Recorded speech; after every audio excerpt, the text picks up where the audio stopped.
다음 주제는요. 경기 남부국제공항 청신호 국회 상임위원회 통과. 이런 타이틀을 가져봤습니다. 네. 실제는 저 경기 남부국제공항이 되려나 봐요. 국토위에서 2억 원인가요? 저 예비타당성 조사 연구 용역 이거 통과됐어요? 예, 그렇습니다. 예. 그 지난 11월 24일이었죠. 국회 국토교통위원회에서 그 예산 심의를 했는데 예. 그 예산 이제 상임위 심의를 하면서 이제 예산 소위를 구성하거든요. 네. 그 소위에서 용역 예산, 연구 용역 예산 2억을 증액 편성을 해서 지금 예결위로 지금 넘어간 상태입니다. 이렇게 되면서 11월 23일 날 그 화성시의 지역구를 두고 있는 그 네. 송옥주 의원이랑 이원우 의원 네. 그리고 화성시 시민단체들이 이제 네. 그 깜짝 놀랐죠. 이제 강력 반발하고 있는 상황입니다. 네. 우리가 토니부에서 이제 몇 번 네. 그 주제로 토론을 했습니다만 그 군공항 이전에 가장 중요한 거는 이제 주민 합의가 우선 되어야 한다. 아직 주민 합의가 없는데 왜 예산이 덜컥 연구용 예산이 네. 섰느냐. 두 번째는 그 후보 예비 후보지로 지금 지정된 화성의 화홍지구는 네. 그 환경적으로 보존해야 될 보존 습지인데 그 공항이 들어서면 문제가 있다. 뭐 이런 논리로 지금 그 송옥주 의원이 국토위 국회의원들을 지금 네. 설득하고 또 예결위 위원들을 지금 뭐 설득을 했다. 이런 말들이 이제 지금 지역 정가에서 전해지고 있습니다. 네. 근데 지금 화성 시민단체가 오늘 그 몇몇 단체가 연대해가지고 수원 남부국제공항을 반대하는 정치인을 반대한다. 이랬어요. 그러니까 화성공항을 유치하겠다는 거죠. 근데 지금 국회의원 두 분은 이거는 허울이고 꼼수다 이러고 있어요. 지금 화성 여론이 갈리는 것 같아요, 김 박사님. 그럴 수밖에 없는 게 예. 지난번에도 한번 이게 이슈가 돼서 네. 말씀을 드렸던 부분인데 그동안 수원에서 군공항 이전을 하겠다라고 했는데 그 군공항 이전을 하겠다라고 한 곳이 사실은 화성이었거든요. 그러니까 네. 우리는 공항이 있어서 지역 발전이나 개발에 저해가 되니까 이거를 어쨌든 이전을 하자라는 취지로 화성 쪽을 잡았었는데 최근에 와서 이제 갑자기 이슈가 확 바뀐 거예요. 이제 국제공항 유치를 하겠다예요. 그게 예. 이제 수원시하고 경기도하고 같이 뭐 공약이나 이런 걸로 지방선거 때 딱 묶어지면서 이제는 그 공항 이전이 아니라 국제공항을 유치를 하는데 그 이전을 그 위치에 유치를 한다는 거예요. 그럼 이게 심리적으로 합리적인 오해가 충분히 가능한 이슈다. 당신들이 싫어하는 거 이제 말 바꾸기 해갖고 우리 네. 지역에 뭔가 갖다 놓으려고 하는구나 라고 얼마든지 오해할 수 있다라는 거죠. 네. 그러면 애초에 컨셉을 잡을 때 국제공항 유치라는 컨셉을 가지고 그 지역에 딱 했으면은 오히려 이런 오해가 없었을 것 같은데 네. 처음에는 우리는 무조건 여기 이제 뭐 그 소음 피해도 있고 여러 가지 피해가 네. 막심하고 개발 이슈도 있고 아무것도 이루어질 수가 없고 인구 밀도는 높고 이런 이유에서 공항을 이전을 해야 되는데 그 부지였어요. 근데 이거를 다시 국제공항 제가 만약에 화성 시민이어도 네. 조금 기분이 안 좋을 것 같아요. 거기에다가 지금 국제공항을 유치를 하자라고 하는 화성시에 유치를 하자라고 하는 시민들 그룹이 수원시에 더 많이 형성이 되어 있는 거예요. 그래요? 네. 네. 그렇다면 당연히 화성시 분들이 싫어할 수밖에 없겠다. 근데 그 부분도 이제 갈린다라는 표현을 하는데 사실 그 지역이 또 수원시하고 화성시하고 연결이 되는 지역이다 보니까 네. 개발 호재가 있는 화성 시민 일부는 좋아할 수 있어요. 부산이 많이 일어나니까. 근데 그렇지 않은 분들은 역시나 싫어하실 것이다. 지금 수원시도 뭐 화성시 향후에 뭐 이런 거를 굉장히 활발하게 활동을 하고 있는데 네. 그분들은 찬성을 하세요. 근데 막상 그 지역에 살고 있는 분들은 그닥 찬성하는 분위기가 아니다. 뭐 이렇게 좀 갈린다라고 이해할 수 있을 것 같아요. 그래서 이거는 처음부터 이런 부분에 그 합의가 이루어지지 않으면 계속 뭐 이런 분쟁은 소음은 잡음은 일어날 수 있겠다. 네. 뭐 그럴 수밖에 없는 상황인 것 같아요. 김 변호사님은 어떻게 생각하세요? 이제 이게 어떻게 보면 쟁점화된 거예요. 그리고 지금 광주도 저 군공항 이전하겠다고. 예. 대구 같은 경우도 대구는 이제 대구 경북 신공항 하겠다고 그래요. 예. 이런 경우는 어떻게 됩니까? 되게 느낌으로 어떠세요? 지금 이제 같은 공항을 두고서 네. 좀 광주하고 대구하고 같은 네. 목소리를 내고 있지만 네. 또 화성은 좀 다른 목소리를 달라요? 예, 그런 입장인 것 같습니다. 아, 이제 그렇게 된 경위가 출발점이 어떻게 된 거냐로 달라진 네. 것 같긴 합니다. 그렇지만 이제 가장 중요한 거는 화성 내에 있는 시민들이 의견이 좀 일치돼야 되지 않느냐라는 생각이 듭니다. 이제 그러기 위해서는 이제 또 화성시와 지금 말씀 주신 수원 시민 사이에서도 좀 의견이 다르지 않습니까? 이제 이 공항 자체가 이제 화성에 위치된다 하더라도 전체적으로 이제 경기 남부권에 있는 도민들이 이용하기 때문에 화성시가 또 경기도 도민들이 네. 남부에 있는 도민들이 같이 협력해서 같이 공조해가지고 네. 이해를 많이 구해야 될 사안으로 네. 생각합니다. 만약에 화성시가 지금 시민들이 많이 반대하고 있는 입장이라면 그게 유치된다고 하면 그만큼 프로핏을 줘서 뭔가 화성시에 도움될 수 있는 그런 연구도 같이 해야 될 거라고 생각합니다. 만약 이렇게 의견이 팽팽하게 갈리면 예. 법적으로는 어떻게 됩니까? 뭐 이렇게 주민투표하고 이런 거? 예, 주민투표 할 수도 있죠. 그리고 만약에 시장 입장에서도 네. 상당히 좀 많이 고민이 될 수밖에 없을 상황이 생길 수가 있습니다. 네. 예, 뭐 지금도 이제 조금만 지나면 이제 주민 소환 제도의 기간이 접어들잖아요. 1년이 네. 지나니까 그런 거에서도 이제 정치적으로 부담이 될 수 있고 화성시장 입장에서도 그래서 주민 소환도 진행한다. 그러면 화성시장이 만약에 강할 경우 네. 그다음에 또 국회의원 같은 경우는 또 얼마 이제 총선에 이제 또 그렇죠. 국면에 들어가지 않습니까? 예. 그런 정치적 부담이 느끼기 때문에 네. 예, 주민들 입장에서 정치인들이 많이 이제 부담이 될 거라고 생각합니다. 아, 그렇군요. 박 실장님, 저 이제 경기도민이니까요. 그 경기도민 중 일부는 남부에 사시는 분들은 인천공항 가는 것보다 청주공항 가는 게 가깝다. 그 청주 간 적도 있고 말이지.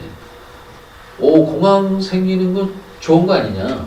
이런 의견이 꽤 있는 것 같고요. 또 하나 이게 느낌이 이게 지금 예결위로 넘어갔잖아요. 이거 이제 듣기로는 김진표 국회의장이 이제 수원 쪽이니까 이 상당히 그 힘이 실릴 것이다. 이런 의견도 있는데 어떻게 보세요? 그렇죠. 이제 군공항 이전을 찬성했었던 쪽의 논리 중에 하나가 네. 김포공항이나 이제 그 영종도 공항의 이용이 너무 불편하다.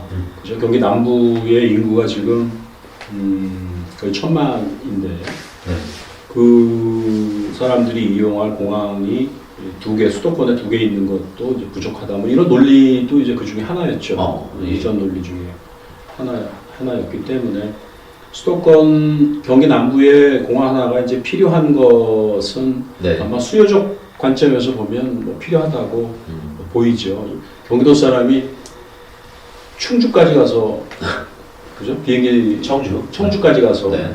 우리가 이제 비행기를 이용한다는 것은 또 맞지 않죠. 네. 그래서 이제 공항 하나가 더 필요한데, 그래서 이제 군공항 이전이라는 단일 이슈에서 이제 국제공항이라는 기능을 더 덧붙여서 네. 이게 이제 하나의 이제 인센티브 개념으로 그렇죠. 새로운 아이디어가 이제 나온 것이고, 네. 또 마침 또 국회의 의장이 또 수원 지역의 또 국회의원이신 또 김진표 의원이시다 보니까 이런 그 상임위 심의 과정이라든가 또 예결위 심의 과정에서 관련 예산들이 예. 이렇게 쉽게 또 이렇게 증액이 되고 예. 또 이렇게 논의가 되는 것이 아닌가라는 생각도 듭니다. 어쨌거나 앞서 두 분 패널께서 말씀하신 것처럼 정말 좋은 합의점이 나와야 할 텐데요. 네. 그 이전 되는 곳의 주민들도 결코 피해가 아니라 그 지역 발전의 어떤 계기가 되고 네. 또 공항이 이제 군공항이 떠나는 지역에 또 그 주민들이 받게 될 또 지역의 또 시가 받게 될 그런 혜택을 또 공유하거나 네. 그죠? 공공적으로 또 사용하는 또 그런 그 아이디어를 낸다면 우리가 또 합의가 되지 않을까라는 생각이 들고 예. 그런 그 기피 시설, 혐오 시설에 대한 그 위치에 대한 어떤 보상, 특별한 뭐 희생에 대한 특별한 보상이라는 말도 있었습니다만 네. 그런 보상책들이 충분히 마련되지 않으면 네.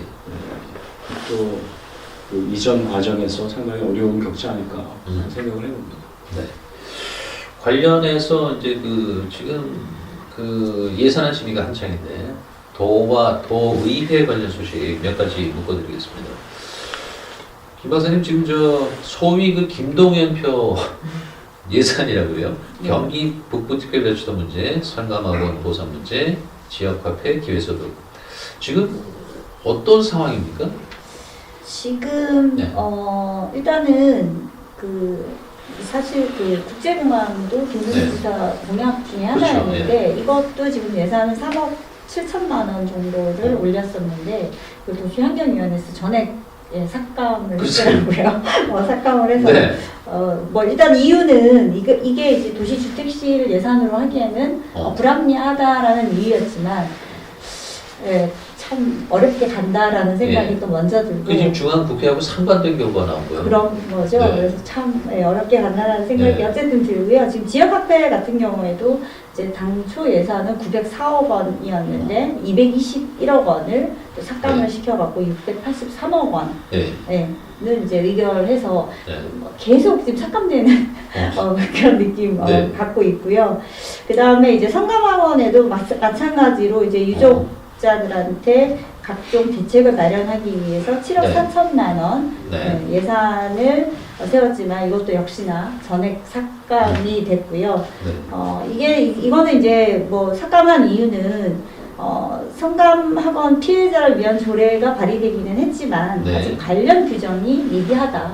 관련 규정을 보완을 해서 이제 예산을 다시 하자 뭐 이런 취지였긴 했지만 네. 아무튼 이것도 또 삭감시키는 그런 안타까움이 또 있었고요. 예. 이제 그나마 이제 그 예술인 기회소득 엄청 많이 주장했던 네. 거죠. 이 부분 같은 경우에는 지금 66억 원은 예산이 지금 반영이 돼서 뭐 일단 예술인들의 기대감은 커지고 있다라고 네. 하지만 일단은 조금 더 지켜봐야 되고 뭐 기회소득도 지금 예산 10억 정도 보건복지위에서 또 통과가 돼서 요거는 좀 증액되고 일단은 잘 넘어가지 않나라는 생각이 네. 들고요.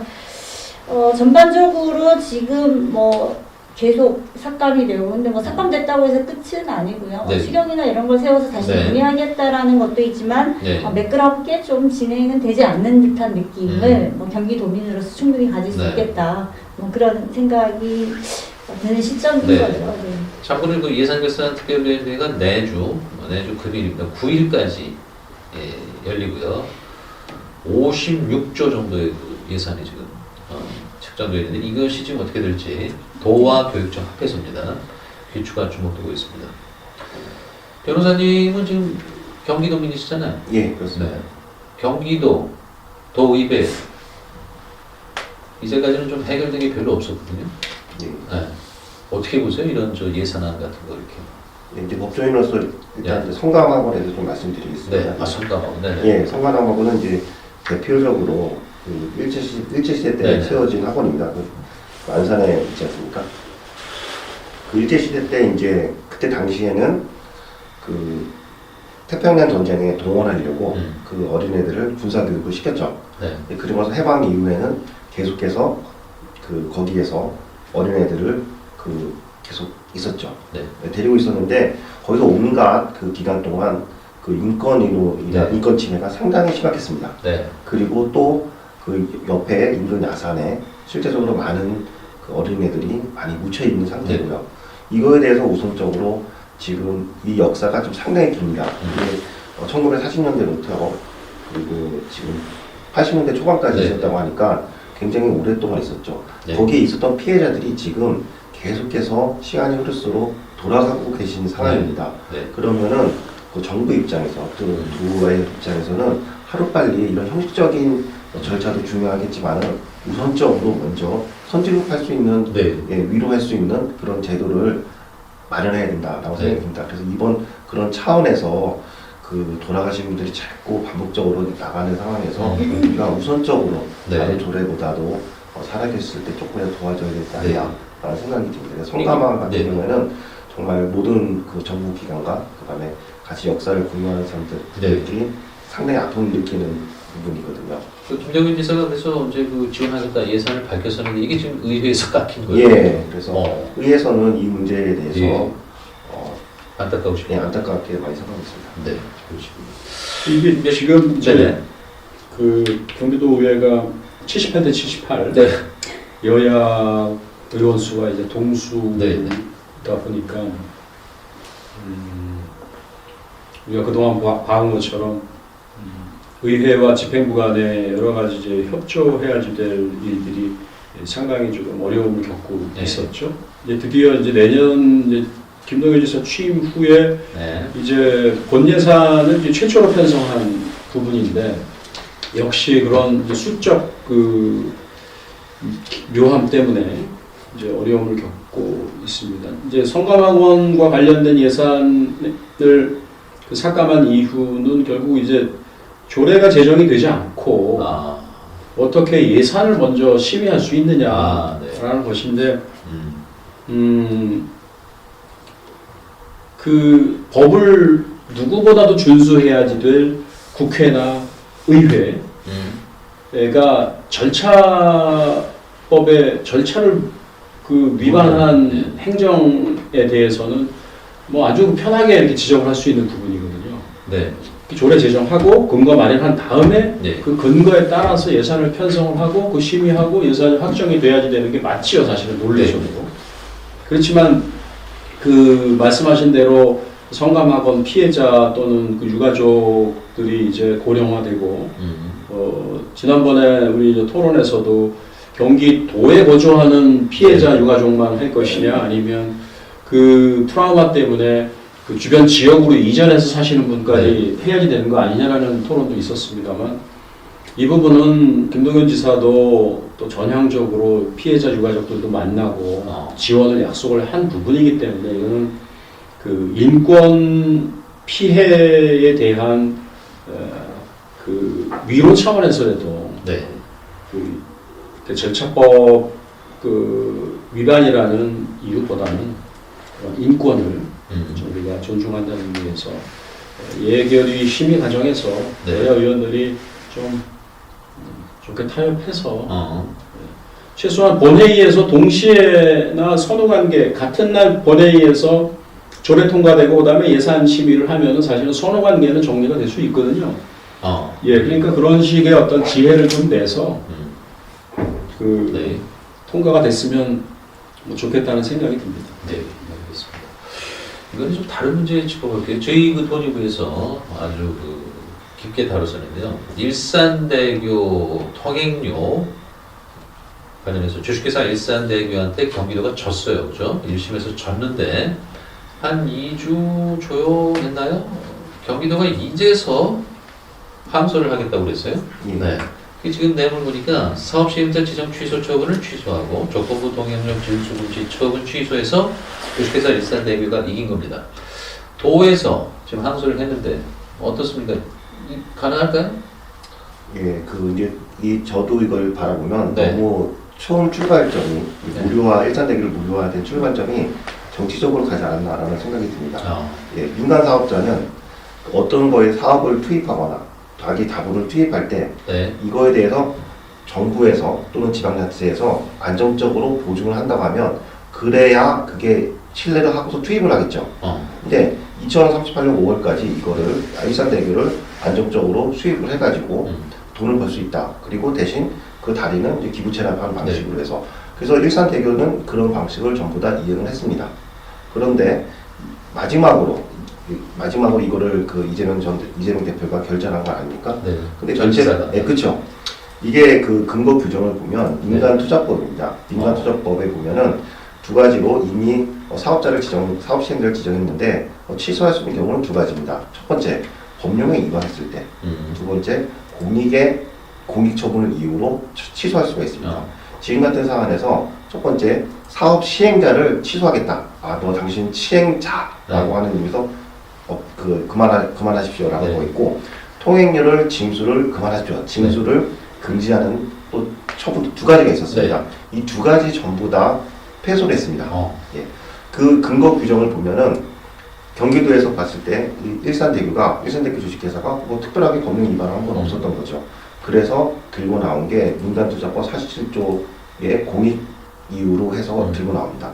이 판결문을 보면은 그 사회 기반 시설이 상황이 변경된다. 첫 번째 이유. 두 번째, 효율적 변경이 필요하다. 예. 그 다음에 공익이 필요하다. 이 세 가지 이유를 판결문에서 하나하나씩 적시를 했었습니다. 네. 이거에 대해서 정부가 도에서 패소를 했죠. 어. 그래서 아까 전에 두 가지 말씀드린 것 중에 네. 사업자 시행자 네. 지정하고 통행료 네. 징수 금지 관련돼서 네. 통행료 징수 금지는 자기들도 도에서도 스스로 포기를 했지만 그 사업 시행자 지정에 대해서도 네. 이거에 대해서 항소를 했었습니다. 근데 제가 예측하건대 네. 항소에서도 항소 기각될 가능성이 좀 높다라고 생각이 듭니다. 기각돼요? 네, 기각될 가능성이 높다. 도가 치는 건 정도. 네, 도가 질 가능성이 높다. 그럼 왜 또 항소했죠? 뭐 가능성이 있으니까 항소하지 않았을까요? 예. 그리고 항소한다고 해서 반드시 또 어. 그게 파기가 되는 건 아니죠. 예. 예, 다시 한번 판단을 구해본다고 그런 차원에서 항소한 것 같은데 그 일산대교에 대한 그 주주가 네. 누구냐면 그 연금공단 연금공단이죠. 예, 그렇기 때문에 그 우리가 낸 연금을 받을 수 있는 가능성에 대해서 그 돈이 투입된 겁니다. 근데 여기서 주주가 예. 연금공단에서 어느 배당받은 건 없어요. 예. 어. 그러면 돈을 투입됐는데 그 수익을 어디서 받고 있냐? 그 이자를 받고 있습니다. 아. 예, 이자 채권이 그 1,500조 정도 되는데 이제 선순위 채권, 후순위 채권 두 가지로 나눠지긴 하지만 이자 채권을 받게 되는데 앞으로 경기도에서 여기서 통행료를 못 받습니다. 네. 당신 더 이상 사업 시행자가 아닙니다. 라고 하면 국민연금이 투입한 1,500억에 대한 돈을 이자를 못 받게 되는 거죠. 그럼 피해자가 누구냐? 결국엔 국민입니다. 국민. 예. 네. 그래서 이 배임이 되는 거죠. 그러니까 국민연금. 예, 국민연금공단에서도 그 문제로 고민을 했던 것 같습니다. 이거를 우리가 지금 경기도에서 많이 물밑에서 협상을 해가지고 소송 외적으로 한번 이거를 그 무료로 한번 추진해보자라고 계속 협상을 하고 있지만 쉽지가 않습니다. 근데 경기도민 입장에서는 도가 이겼으면 좋겠거든요. 예. 그럼 무료화되는 거 아니에요? 그 접근 방식이 네. 저도 그 일산대교도 많이 통행해봤는데 예, 일반 소형차는 1,200원이거든요. 네. 당연히 무료하면 좋죠. 네. 그러면 정부 기관은 계약의 기본 원칙을 지키면서 추진했어야 됩니다. 그 계약의 기본 원칙이 뭐냐면 도가 2038년 5월까지 이거를 운영할 수 있습니다. 운영권을 줬거든요. 그 네. 운영권을 갑자기 박탈시킨 거죠. 네. 그러면 이 계약의 기본권을 지키면서 경기 도민들이 원하는 방향으로 가야 되는데 예. 그렇지 않고 섣불리 접근했다가 오히려 무료할 수 있는 다른 대안이 있었음에도 불구하고 오히려 인식이 안 좋게 된 겁니다. 알겠습니다. 박 실장님, 이게 지금 김동연 도지사의 공약이에요. 일산대교 무료화가. 네? 그렇기 때문에 이게 그냥 뭐 대충 넘어가자 이건 아닌 것 같은데요. 제가 볼 때도 저 변호사님 말씀처럼 1심에서 아주 명확한 이유를 줬기 때문에 항소해봐야 질 것 같은데 제스처 아닌가요? 그렇죠. 정치적인 이유죠. 지금 뭐 예. 법리적으로는 공익처분이 무리했던 거고 그리고 그 일산대교가 자기 자본을 투자해서 네. 그 유료 도로를 만드는 것이 법적으로 뭐 금지된 것도 아니고 그 계획대로 승인받은 대로 네. 승인받은 요금을 네. 받고 있었는데 그 선거 앞두고 이제 김포 그다음에 고양 파주 시민들이 이제 무료화 그 전부터 이제 무료화 주장이 네. 있었습니다만 네. 그게 이제 선거 이슈화되면서 사실은 선거 와중 뭐 선거를 앞둔 마당에 이제 공익처분이 내려진 거 아니겠어요? 예. 그러니까 그것도 사실은 약간 이제 정치적인 의미를 갖고 시작을 했기 때문에 지금도 항소를 안 할 수가 없는 거죠. 그것도 이제 정치적인 의미로 계속 가는 거지만 경기도 입장에서는 한편으로 그 시민들, 도민들이 원하는 대로 무료화를 위해서 이제 그걸 이제 사겠다. 응? 그 국민연금이 투자하는 것, 그 다음에 이제 미래 기대 수익까지 네. 포함해서 사겠다. 근데 이제 그 기대 수익을 충분히 쳐서 네. 예산을 주면 좋겠습니다만 그게 또 쉽지 않지 않습니까? 경기도 네. 입장에서는. 그러다 보니까는 좀 싸게 살려고 할 테고 국민연금은 말씀하신 대로 이제 국민들이 연금된 걸 가지고 투자를 한 건데 네. 그 최소한 이익을 그죠 손해를 가지면 안 되지 않겠습니까? 그러다 보니까 이게 또 쉽게 중간에서 합의를 이룰 수도 없는 또 그런 또 사안이기 때문에 참 뭐 방향은 오르나 무료와 방향은 오르나 네. 또 뭐 재판에서 뭐 이길 것이 뭐 확실하지도 않은 사안을 가지고 네. 1심 항소하고 또 2심 시간 뭐 계속 끄는 거죠. 뭐 공약이기도 하고 했으니까 뭐 어쩔 수 없는 선택이라고 봅니다. 그렇다고 뭐 그냥 뭐 가만히 있을 수도 없잖아요. 네. 근데 경기도가 네. 제안한 금액은 2천억이고 네. 그 연구공단은 7천억입니다. 그래서 어. 5천억 차이가 나기 때문에 사실상 조정하기 쉽지 않을 것 7천억이 이기는 같습니다. 거네요. 네. 알겠습니다. 이 문제는 이쯤 하고요. 그리고 지금 그 일부 언론이 이걸 보도했어요. 아마 국민 여러분 기억하실지 모르겠어요. 도지사 선거 때 나왔던 문제인데, 김동연 도지사가 아주대 총장 시절에 고용했던 비서가 기재부에 부정취행됐다. 이 혐의를 받고 있었는데 경찰이 무혐의를 처분을 내렸어요. 박 실장님 이 문제를 상당히 관심 있어 하신 걸로 알고 있는데. 특별히 관심 있어 하진 않았는데요. 어쨌든 선거 과정에서 네. 그 무소속 강용석 후보가 네. 그 돌발 질문을 네, 했었죠. 그런데 이제 김동연 당시 후보는 그 사람은 자격이 있는 사람이었고 자기가 채용에 관여한 바 없다. 네. 이렇게 답변한 것을 가지고 이제 네. 소위 이제 신전대협이라는 대학생 단체가 아. 고발을 했었던 건데 네. 이번에 이제 경찰에서 이제 무혐의 처분을 내린 거죠. 개연성, 그러니까 그 채용에 뭐 한마디 나 장관으로 가는데 너 일 잘했으니까 기재부에 이런 사람 뽑는데 와서 네. 한번 좀 어플라이 한번 하고 같이 일하는 것도 좋겠다. 이런 정도의 얘기는 하지 않았겠어요? 안 하겠습니까? 협의가 있겠죠. 아니 그러니까 그런 개연성을 가지고 이제 지금 이렇게 하는 건데 네. 그거는 좀 더 사실 좀 지켜봐야지 될 일이죠. 이렇게 이제 무혐의 처분이 나긴 났습니다. 그 이후에 이 비서가 김동연 지사가 이제 장관을 그만두고 네. 나와서 이제 정치에 이제 대비하기 위해서 만든 시민단체에까지도 와서 또 일을 했고 또 아주대에 다시 또 재취업인지 다시 복직인지를 또 했고 뭐 그런 사실들로 봐서 어쨌든 이 비서가 상당히 그 김동연 지사 입장에서는 유능한 네. 뭐 그런 사람이었던 거는 분명한 것 같아요. 예. 김동연 지사를 계속 이렇게 옆에서 이렇게 지원하고 하는 것을 보면 그러나 뭐 경찰에 이제 이런 네. 결정이 있었으니까 일단 김동연 지사 입장에서는 아주 좀 홀가분해진 네. 상태가 되겠네요. 네. 변호사님 뭐 하실 말씀 있으신 것 같아요? 예, 이제 경찰에서 네. 무혐의 처분을 났습니다. 그런데 이 신전대협에서 이의 신청을 다시 했었습니다. 아 그래요? 예, 그래서 이제 지난달 29일 날 네. 3일 전에 검찰에서 이제 네. 무혐의로 최종적으로 판단을 내렸습니다. 아 그래요? 예, 만약에 이제 채용하는 과정 중에 어떤 영위형 의무를 행사했다고 하면 직권남용이나 공무집행방해죄가 성립될 수 있었지만 지금 같은 경우는 영향력이 없었다. 없었다거나 없거나 판단해가지고 이렇게 검찰에서도 무혐의로 결정한 것 같습니다. 합법적이고 공정한 채용이었네요. 네, 김동연 당시 경기도지사 후보의 말이 맞았던 걸로 인정을 했습니다.